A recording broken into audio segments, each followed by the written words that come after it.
For a pair of Parramatta legends, a grand final send-off.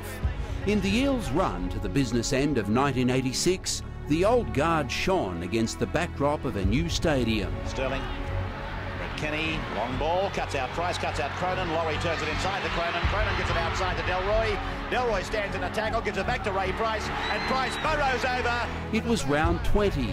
With scrums contestable, against the feed, the Eels won 7. There it is again, the scrum being won against the feed. And the Panthers debuted someone from way down the roster.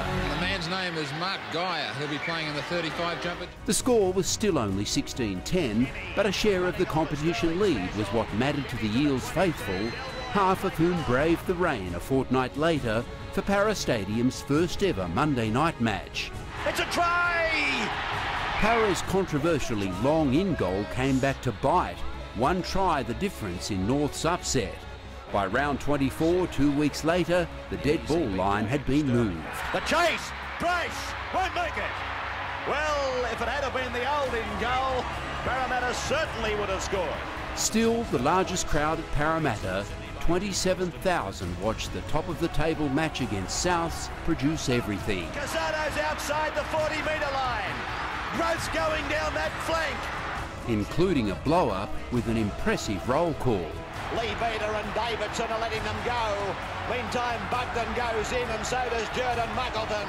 The only name not mentioned there was Bin, and while Sterlo watched his mate Steve Ella return from injury with a flourish, the unglamorous Souths were hard to crack, even when down to 11 players. Oh, there's a try for Taylor.